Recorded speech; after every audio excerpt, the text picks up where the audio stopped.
Hi guys, welcome and welcome back. If you're new here, my name is Bola Harrison. Kindly stay, keep watching, enjoy, and please guys do not forget to hit the subscribe button. So in today's video, I'll be talking about how to successfully use a sponsor for your Czech visa application. I would have done this video a long time ago. I did do the video. I did make the video, but I lost a couple of my files some time ago. So I'm making this video now because I've also gotten a lot of requests from people who are applying to Czech Republic and using sponsors. Now, the reason I don't talk about using a sponsor much, though I mention it like briefly in some of my videos when I talk about coming to Czech Republic as a student, but I don't really talk about it much because according to the Czech embassy requirements, sponsors have been how do I say it, sponsors are no longer accepted from like 2021. So those of us who started from like 2022, we stopped banking on using sponsorship, so we started using our own personal account. And you know, but I've seen people close to me, people who have shared their experiences with me, who use sponsors and who got their visa. So today I'm going to talk about how to successfully use your sponsor and still get your visa as a Czech student or as a Czech applicant. So the first thing I'm going to say about using a sponsor, and I say this a lot and I have said this in the comment section for those who have asked, let your sponsor be related to you on the first or second degree. I would actually say basically like very closely related to you. I'm not going to use the degree because the degree is used by some countries, but for Czech I'm just going to say that let your sponsor be a very close-knit relationship with you. For instance, I'm going to say your father, your mother, your brother, your sister. If you're going to go to like second-degree relations, like your uncle, your brother-in-law, your sister-in-law, your father's brother, your mother's sister, I'm going to say that make sure that you have the same surname, or you can prove the tie between the both of you. So you want to make sure that when you have their details, or you have your own details, that there is a tie between you guys, which is usually first mostly proven with the surname. I can't stress this enough, like it's not accepted. So if you want to use it, you have to go the extra mile.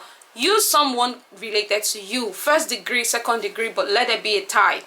Second thing I'm going to say is that if you're printing the bank statement, you print your sponsor's bank statement for 3 months, and I would advise that you have money in your own account to print also for 3 months. So that makes sense that you have money but someone is supporting you, not like you have zero account and you're coming with only your sponsor's bank statement. I think that, in my own opinion, in my honest opinion, from what I have seen so far, I'm in no way related to the consulate, I'm in no way related to the Czech embassy, I do not work there, so that's a disclaimer. But from what I have seen so far, from the trends I have studied, you want to go with your own bank statement, you want to have money. So let's say you're looking for 4,500 euros or 5 million naira. You should have like 1 million or 1.5 in your account, and your sponsor should have the rest. So you print 3 months and your sponsor should have the same in and out bank flow, like, you know, like is required. So not like your sponsor also just dump 10 million naira in their account. It should be constant inflow, outflow of cash. I don't know if that makes sense. It does make sense. So the third thing I'm going to say is, if you really can, if your sponsor really can, I would prefer and I would advise that your sponsor sends that money to your account and you start building the account. That's if there's a level of trust between you and your sponsor, so you don't carry your sponsor's money and jackpot.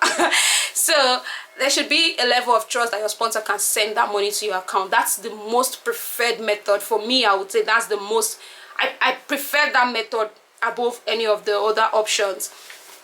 Now, sponsorship letters are not accepted. They are not necessary. Let me just use that word. They are not necessary. So if you're going to use it and it's in English, please just straight away, or you just do this, you translate that letter into Czech language. But that's going to cost a lot of money. So definitely it's not necessary. I don't think you should even do it in the first place. But if you think that you really want to go the extra mile and you just want to add that letter to, for shorty purpose, like you want to be so sure and you want the consular to be so convinced, I would say that you should translate it to Czech language. If I'm not going to say that you should, I think it is necessary you translate it to the Czech language, which is very important.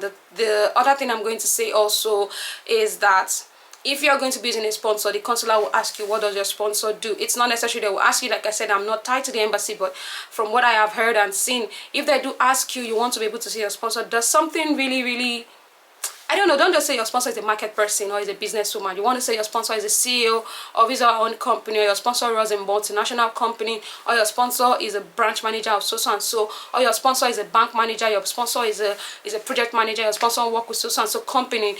You want to like tie it to something really long-term, like a business that is strong, that is long-term, that can see you through the end of your studies. I don't know if you get my point. And last thing is that you want to say why your sponsor is sponsoring you. You can just say like, a little background story to the whole thing. If the counselor asks you, oh, my sponsor has been my sister, I've been living with her since I was 3, and she has been in charge of my studies, she has been paying my school fees, she sent me through the university, my first degree, and she wants the better, you know, she wants my life to be better, so she's sending me abroad to study, which she thinks is the better option. So I'm going to do my best also. I think you get the gist. So if you're using a sponsor, you want to be really careful, you want to go the extra mile, you want to prove tie. You don't also need to go with your sponsor's ATM card. You don't need to go with your sponsor's ATM card.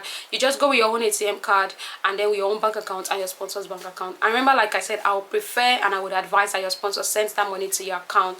Of course, all of this thing is not guaranteed that your visa will be accepted. At the end of the day, it depends on the documents and how well you convince the consular and the people at the Ministry of Interior in Czech Embassy in Czech. So guys, thank you for watching to the end of this video. You can ask your questions in the comment section, and as always, I will reply them when I can, as soon as I can. And please like, share, and lastly, do not forget to hit the subscribe button. Thank you. I'll see you in my next video. Bye bye.